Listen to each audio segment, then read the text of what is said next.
خامنه ای ترسو بیا بیرون از لونه، بی کارت نداره سر به سرت میذاره. خامنه ای ترسو چرا تنت میلرزه، بی کارت نداره سر به تنت میذاره. خامنه ای ترسو چرا رنگت پریده، بی کارت نداره سری شوتت میذاره. خامنه ای ترسو گفتی هوا رو بستن، زمین و زمان رو بستن، خوب بلدی آی شیطون دروغ بگی بهمون. خامنه ای ترسو بیا بیرون از لونه، بی کارت نداره سر به سرت میذاره. خامنه ای ترسو چرا تنت میلرزه، بی کارت نداره سر به تنت میذاره.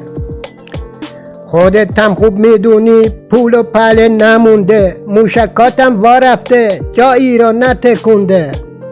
میری بهش میخوری شیر و عسل با مزه، قلمان میاد سراغت میندازه بهت تا دسته. خمینی رو میبینی پیرو سیکای هنده، 2 قلمان سیاه اونو به زیر خوابونده. یکیش تا ته چپونده یکی دیگش وامونده. رئیسی رو میبینی مثل زغال میمونه، بهت میگه ای خائن این بود رسم زمونه. چند تا قلمان ملوس میان میکننش بوس، در میارن میذارن همگی با هم تو پستوش. میری میبینی حسن مثل کتلت افتاده، یه قلمانی سواره داره فشار میاره. میگی حسن نصرالله دیگه نداشتی چاره، ما که تو رو نفروختیم دست اجنه تو کاره. میگی آهای فرشته این بهشت برینه یا میدون قزوینه. میگه بهت فرشته روی تابلو نوشته، اینجا طبقه 6 بهشت آخوند 2 آتیش.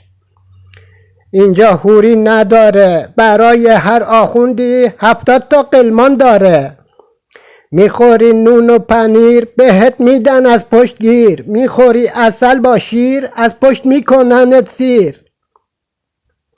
اگه دوست داشتی بکن لایک، پوز آخوند و بمال به خاک. ارزشی های بی پایه، نوکرای ساندیس خور بی خایه، فقط اسمتون رو نوشتین ولی غزه نرفتین، لبنان رو هم تنها گذاشتین، سوریه درتون گذاشتن در رفتین و سلاحتون رو جا گذاشتین. ارزشی های بی پایه، نوکرای ساندیس خور بی خایه، شکم گنده و زبون دراز داشتین، دست از گندگوزیتون بر نداشتین. اسرائیل کردتون با آتیش بس مجبوری، افتادین یاد رهبرتون تو حموم منصوری. میدونستین مصباحی از دی بت پرسته، خامنه ای رو میکرده تا دسته. ارزشی های بی پایه، نوکرای ساندیس خور بی خایه، برا حجاب قانون آوردین، از عقب مس کردین و کم آوردین. بندازین تو اسرائیل موشک و خمپاره تا عقبتون بذاره حالتون رو جا بیاره. جمهوری اسلامی بی کفایت که فرو رفتین تا گلو تو کثافت. به شکستتون اعتراف میکنین بعد از بی‌نهایت، خوبه نگفتین به نیابت که به ما کرده خیانت. مشکلتون حجاب نیست مسترابه، حکومتتون از ریشه خرابه. پیروزیتون ادامه داره، مفعول بودن براتون افتخاره. ارزشی های بی پایه، نوکرای ساندیس خور بی خایه، وقتی تنتون میخاره همیشه باید یکی پشتتون بذاره. دست و پاتون رو گم کردین، رنگ باختین و حرمتون رو ول کردین، گوسپیت شدین و تو هپرود دنبال چی میگردین؟ ارزشی های بی پایه، نوکرای ساندیس خور بی خایه. بشار اسد دیکتاتور بود، یکی دیگر رو میکرد وقتی عراقچی نبود. به جولانی دادین وعده رفاقت، کلفتشو تو عقبتون جا دادین با ارادت. ارزشی های بی پایه، نوکرای ساندیس خور بی خایه.